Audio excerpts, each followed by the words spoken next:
भगवान विष्णु को कैसे प्रसन्न करे दोस्तों? वैदिक पंचाग के अनुसार 28 अक्टूबर को रमा एकादशी है। यह पर्व हर वर्ष कार्तिक माह के कृष्ण पक्ष की एकादशी को मनाया जाता है।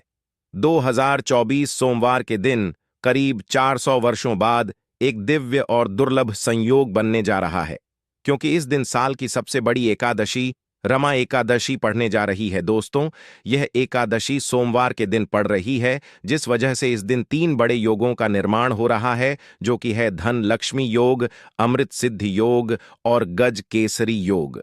दोस्तों, इन 3 योग के निर्माण की वजह से भगवान विष्णु और महालक्ष्मी की असीम कृपा बरसने वाली है। और अगर इस दिन आप चुपचाप किसी को बिना बताए स्वास्थ्य से जुड़ा यह अचूक उपाय कर लेते हैं, तो आपकी सभी समस्याओं का हल संपूर्ण रूप से हो जाएगा। दोस्तों, एक साल में करीब 24 एकादशी पड़ती है और 28 अक्टूबर 2024 सोमवार को रमा एकादशी सभी एकादशी में से सबसे बड़ी मानी जाती है, क्योंकि यह एकादशी दिवाली से 4 दिन पहले पड़ती है। व्रत रखता है उस पर माता लक्ष्मी जल्दी ही प्रसन्न हो जाती है। इस दिन स्वास्थ्य से जुड़ा यह अचूक उपाय आपकी हर परेशानी को कर देगा, चाहे वह धन को लेकर हो या सेहत या संतान की प्राप्ति को लेकर। इसीलिए दोस्तों, वीडियो को आखिर तक जरूर देखें। और दोस्तों, अगर आप भी अपने जीवन में भगवान श्री हरि विष्णु की कृपा पाना चाहते हैं, तो इस वीडियो को लाइक करके कमेंट में जय श्री हरि जय मान लक्ष्मी लिखना ना भूले। दोस्तों, रमा एकादशी का दिन श्री हरि विष्णु को और भोलेनाथ नाथ को समर्पित है। इस दिन जगत के पालनहार श्री हरि विष्णु अपनी 4 महीने की योग्य निद्रा से जागते हैं। इसके बाद से ही सभी मांगलिक काम आरंभ हो जाते हैं। इसके अलावा एकादशी भगवान विष्णु को प्रसन्न करने के लिए भी बेहद उत्तम मानी जाती है। इस दिन भगवान विष्णु को प्रसन्न करने के लिए कुछ लोग व्रत रखते हैं और पूजा करते हैं। इस दिन सच्ची श्रद्धा और भक्ति भाव से भगवान विष्णु की पूजा करने से सभी मनोकामना पूर्ण होती है। दोस्तों, स्वास्थिक अत्यंत प्राचीन काल भारतीय संस्कृति में कल्या का चिन्ह समझा जाता रहा है। इसीलिए कि किसी भी शुभ काम को करने से पहले स्वास्थिक चिन्ह अंकित करके उसका पूजन किया जाता है। मान्यता है कि ऐसा करने से कामों में सफलता मिलती है, क्योंकि स्वास्थिक के चिन्ह को शुभता का चिन्ह समझा जाता है। इस तरह स्वास्थिक का अर्थ अच्छा या मंगल करने वाला ऐसा बता गया है, मेन वर्णित है। स्वस्थिक सर्वदा अर्थात सभी दिशाओं में सबका कल्याण हो। इस तरह स्वास्थ्य एक शब्द से किसी व्यक्ति या जाति विशेष का नहीं, परंतु संपूर्ण विश्व के कल्याण या वासुदेव की भावना निहित है। किसी भी शुभ काम को करने से पहले गणेश जी का नाम लेते हैं, और हिंदू धर्म में स्वास्थिक को गणेश जी का भी प्रतीक समझा जाता है। वैसे तो किसी भी शुभ काम को पहले स्वास्थिक बनाकर ही था में रखते हैं और पूजा करते हैं, क्योंकि ऐसा करने से में खुशियां बढ़ती हैं। स्वास्थिक में 4 तरह की रेखाएं होती हैं और इनका आकार भी एक समान ही होता है। रावेद की भाषा में स्वास्थिक को सूर्य का प्रतीक समझा गया है और उसकी 4 भुजाओं को उपमा दी गई है। पौराणिक मान्यता है कि 4 दिशाओं यानी पूर्व पश्चिम उत्तर दक्षिण की ओर यह 4 भुजाएं इशारा करती हैं, और हिंदू धर्म में इनको 4 वेदों से जोड़कर भी कहा जाता है, यानी ऋग्वेद, यजुर्वेद, अथर्ववेद और सावेद। स्वास्तिक की 4 रेखा सृष्टि से रचनाकार भगवान ब्रह्मा के 4 सिरों को दर्शाती हैं, और 4 पुरुषार्थ यानी 4 आश्रम, 4 लोग, 4 देवों यानी ब्रह्मा, विष्णु, महेश और गणेश की तुलना भी की गई है। इसके मध्य में जो बिंदु है भगवान विष्णु की नाभि मानी जाती है, जिसमें से भगवान ब्रह्मा प्रकट होते हैं, और स्वास्तिक की 4 रेखाएं एक घड़ी में चलती हैं, जो संसार की सही दिशा में चलने का चिन्ह है। यह है स्वास्थ्य महत्ता। इस एकादशी दिन घर के मुख्य द्वार पर शुभ मंगल चिन्ह स्वास्थिक स्वरूप बनाएं। आप चावल और कुमकुम की सहायता से बना सकते हैं, चावल और हल्दी के घोल से बना सकते हैं, या फिर कुमकुम यानी सिंदूर और घी, सिंदूर और तेल मिलाकर के भी बना सकते हैं। ऐसा करने से वास्तु दोष दूर हो जाता है। इससे मनोकामना हो की पूर्ति हो जाती, घर से क्लेश कलह बेचैनी दूर हो जाती है, तंत्र मंत्र क्रिया से भी रक्षा होती है। इसे शुभ काम के पहले अंकित किया जाता है, क्योंकि स्वास्थिक को मान सम्मान, सफलता और उन्नति का प्रतीक समझा जाता है। उपाय अलग होते हैं। अगर जीवन बहुत परेशानियां हो तो एकादशी के दिन तांबे या चांदी का स्वास्तिक प्राण प्रतिष्ठा करवाकर घर की चौखट पर लगवा दो। बाजार से अलग अलग साइज के मिल जाते हैं, उसे लाकर पूजा घर में रखकर पूजा करें। इससे घर में लक्ष्मी का वास हो जाता है। लक्ष्मी प्राप्ति हेतु चांदी का स्वास्तिक नवरात्रों में भी लगाया जाता है, परंतु सबसे अच्छा है कि सिंदूर और घी या तेल मिलाकर के यह या फिर चावल और हल्दी के घोल से बना देके मुख्य द्वार पर स्वास्तिक बनाते हैं। तो ज्यादा बड़ा मत बनाइए, 9 अंगुल से बड़ा बिल्कुल नहीं होना चाहिए, 3-4 अंगुल का बनाइए, यह उत्तम होगा। अगर आपके घर के सामने पेड़ या खंभा है तो वास्तु दोष उत्पन्न होता। ऐसे में वास्तु दोष के प्रभाव को स्वास्तिक रोकता है। स्वास्तिक का चिन्ह देवता को प्रसन्न करने के लिए खासकर बनाया जाता है। एकादशी तिथि पर आप थाली में या चौकी पर स्वास्तिक बनाकर उस पर मूर्ति करते हैं तो देवता प्रसन्न हो जाते हैं। आप चाहे तो घर के मंदिर में इष्ट देवता के पास स्वास्तिक का चिन्ह रख सकते हैं। तो दोस्तों, स्वास्तिक के कौन कौन से उपाय घर में लाते हैं, धन प्राप्ति कराते हैं, जानते हैं इस वीडियो में। परंतु दोस्तों, उससे पहले आपसे रिक्वेस्ट करते कि वीडियो को लाइक जरूर करिएगा, दोस्तों को शेयर कर दीजिएगा, और अगर अभी तक आपने चैनल को सब्सक्राइब नहीं किया है तो चैनल को सब्सक्राइब करके बेल दबाइए। दोस्तों, इस एकादशी पर मुख्य द्वार की दहलीज के दोनों तरफ स्वास्तिक का चिन्ह बनाकर उसकी पूजा करें। स्वास्तिक पर चावल की ढेरी बनाएं और एक एक सुपारी रख दें। तो ऐसा करने से अपार धन की प्राप्ति होती है, कामों में सफलता मिलती है। इस एकादशी के दिन नहाने के पानी में तुलसी का पत्ता या बेलपत्र डालकर नहाई। यह स्नान के जल में जब आप बेलपत्र डाल देते हैं तो सभी तीर्थ स्थानों में स्नान करने सम्मान पुण्य फल आपको हासिल हो जाते हैं। आप चाहे तो मैं कुशा घास भी डालकर नहा सकते हैं। एकादशी पर भगवान श्री हरि विष्णु जी के साथ ही मां हौल लक्ष्मी और भगवान शिवा की पूजा करें। इस दिन इनके संयुक्त पूजन से आपके जीवन की सारी परेशानियां समाप्त हो जाती हैं। इस दिन आप अपने घर के पूजा स्थान पर एक में कुमकुम से स्वास्तिक बना लें। स्वास्तिक के ऊपर थोड़े से अक्षत और एक सुपारी रख दें। इसे 21 दिन तक वही रहने दें। बाद में सुपारी को उठाकर की मूर्ति के पास रख दे 2 दिन तक। यह बने रहने से आपके जीवन में कभी धनन की कभी कमी नहीं होती। इस एकादशी पर आप यह उपाय कर लेंगे तो लंबे समय तक यह आपको लाभ देता रहेगा। पितरों की कृपा पाने के लिए भी स्वास्तिक काम आता है। इसके लिए स्वास्तिक का चिन्ह घर के मुख्य द्वार के गोबर से बनाना चाहिए। इससे घर की सुख शांति बनी रहती है, पितरों की कृपा बरसती है। दोस्तों, कहा जाता है कि एकादशी के दिन पीपल की जड़ में अगर 1 लोटे जल में 1 चुटकी काले तिल और थोड़ी सी शक्कर डालकर जल अर्पित करें तो इससे पितृदेव की विशेष कृपा मिलती है और धन लक्ष्मी भी प्रसन्न हो जाती है।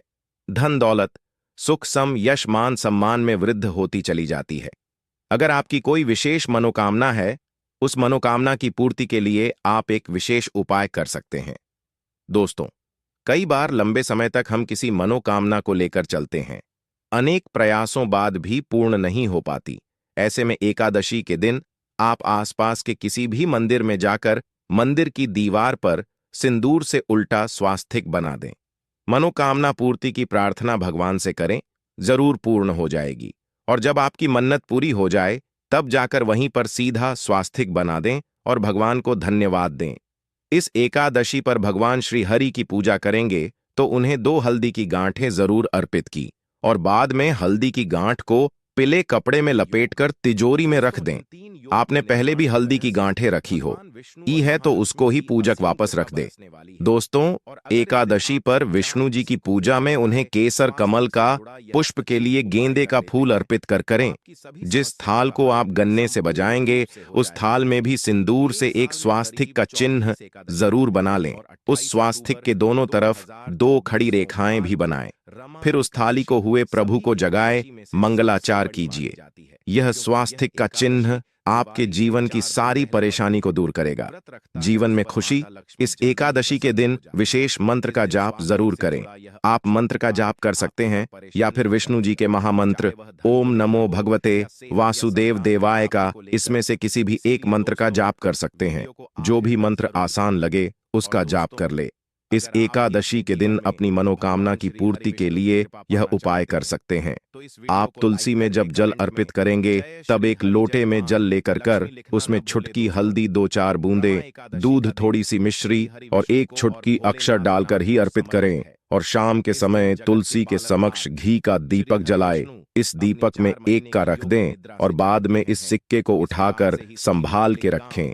तुलसी को विष्णु प्रिय भी कहते हैं, इसलिए देवता जब जागते हैं तो सबसे पहले प्रार्थना तुलसी की सुनते हैं। वैसे यह सिक्का रोज के दीपक में भी आप डालकर दीपक जला सकते हैं। ऐसा करने से ऐसस का सिद्ध हो जाएगा। फिर जब भी महत्वपूर्ण काम से आप घर से बाहर हैं तो इस सिक्के को साथ में रखकर निकले। आपको काम में सिद्ध जरूर हासिल मिलेगी। इस दिन दीपक का उपाय जरूर ही करें।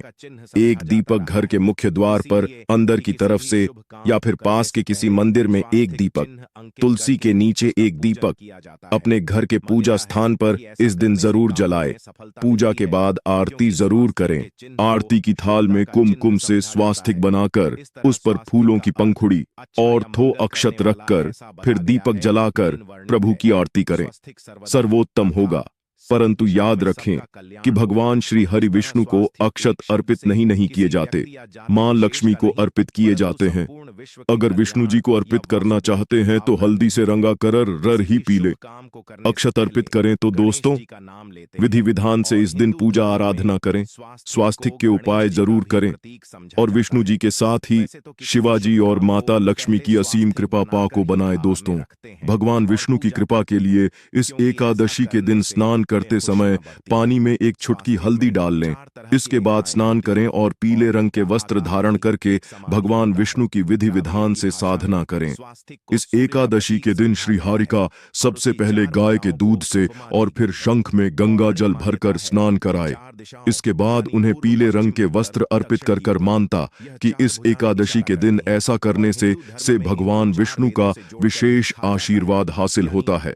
इस एकादशी के दिन भगवान विष्णु की पूजा करते समय उन्हें केसर अथवा पीले चंदन या हल्दी का तिलक लगाए। साथ ही साथ भगवान विष्णु के प्रिय पीले रंग के फूल और पीले फल चढ़ाए।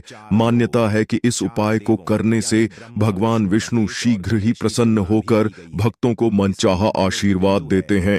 आपके नजदीक भगवान विष्णु का मरना हो तो आप भगवान विष्णु के अवतार भगवान श्री कृष्ण की मूर्ति की भी पूजा करके इस एकादशी का पुण्य फल हासिल करें। ईश्वर की साधना आराधना में मंत्र जप का विशेष महत्व होता है। ऐसे में राम दरबार की तस्वीर अपने घर में लेकर आए और श्री राम दरबार की तस्वीर का पूजन करें, या उनकी मूर्ति या उनसे जुड़ी किसी तरह की कोई चीज आपके पास है तो आप उनका पूजन करें। सारे देवी देवताओं का आपको आशीर्वाद मिल जाता है। हनुमान जी से लेकर सीता माता, भगवान श्री राम और अन्य देवी देवताओं का भी आशीर्वाद मिल जाता है। निश्चित तौर पर अपने घर के पूजा घर में एक साथ आप यह तस्वीर रख सकते हैं। इससे आपके जीवन में राज्य योग की हासिल हो सकती है। दोस्तों, इसी तरह यदि आप अपने घर के पूजा घर में या किसी अन्य स्थान पर यदि कोई तस्वीर रखना चाहते हैं और उसे लगाकर अपने घर में लाभ हासिल करना चाहते हैं तो अपने घर में या पूजा आपको निश्चित तौर पर त्रिदेव की तस्वीर या मूर्ति एक ही स्थान पर लाकर अवश्य रखनी चाहिए। ब्रह्मा, विष्णु और महेश, इन तीनों की संयुक्त से एक साथ तस्वीर अपने घर के मंदिर में या अपने घर में कहीं भी लाकर रख देनी चाहिए। समझा जाता है कि इन तीन देवताओं के एक साथ दर्शन करने मात्र से हमारे बड़े से बड़े विघ्न और बड़े से बड़े कर्ष ऐसे ही समाप्त हो जाते हैं। इसी वजह से इन तीनों की एक साथ में तस्वीर या मूर्ति लाकर आपको पूजा अवश्य करनी चाहिए। दोस्तों, अब बात करते हैं कि कुछ ऐसी तस्वीरें होती हैं या ऐसी मूर्ति होती हैं जिनको आपको अपने पूजा घर में स्थान ही नहीं देना चाहिए। यदि आपने इन तस्वीरों को या मूर्ति को अपने घर के पूजा घर में स्थान दिया है तो समझ लीजिए कि आपको कंगाली का सामना करना पड़ेगा या फिर देवी देवताओं की क्रोध दह का सामना करना पड़ेगा। दोस्तों, और एक बात बता कि मंदिर में कभी भी विषम संख्या में गणेश जी की मूर्तियां ना रखें, जैसे कि 1, 3 या 5 ऐसे रखना समझा जाता है। 2 मूर्तियों को एक साथ रखना शुभ समझा गया है। यदि आप सिर्फ गणेश जी की मूर्ति रखते हैं तो इसके अलावा किसी भी तरह की मूर्ति आपको नहीं रखनी चाहिए। दोस्तों, स्थापित करते वक्त ध्यान दें कि गणेश जी का चेहरा सदैव घर के मुख्य दरवाजे की तरफ होना चाहिए, ताकि आपको अच्छे और सच्चे धन लाभ की हासिल हो।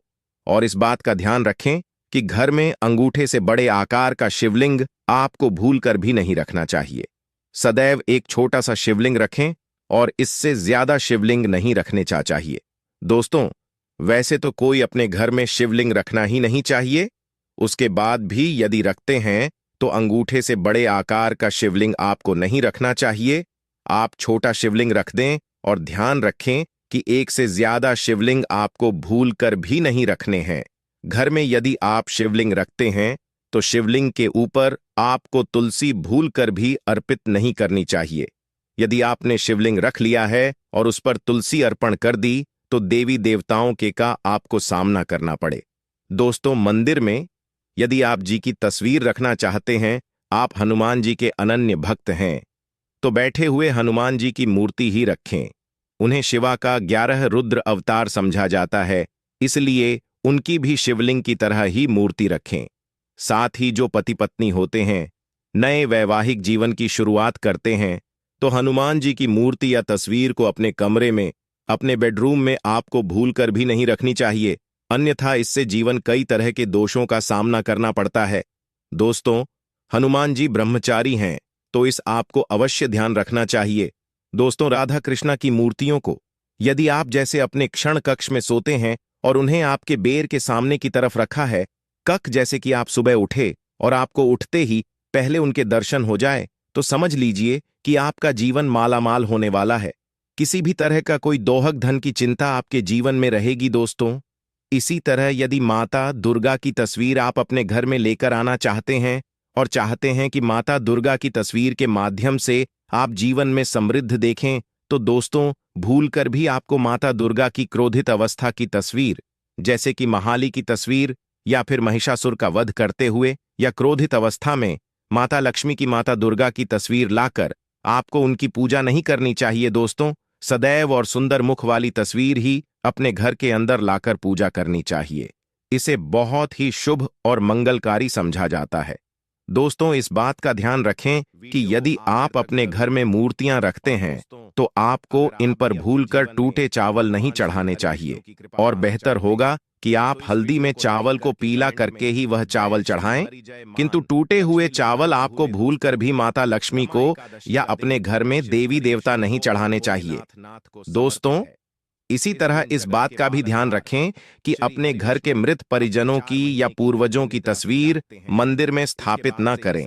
ऐसा करना अशुभ समझा जाता है, और यदि आप ऐसा लगातार कर रहे हैं तो निश्चित तौर पर आपके परिवार के ऊपर दोष लग सकता है, पितरों का भी दोष सकता है। पितरों की पूजा एक अलग स्थान पर की जाती है, घर के मंदिर में उनको स्थापित नहीं किया जाता है।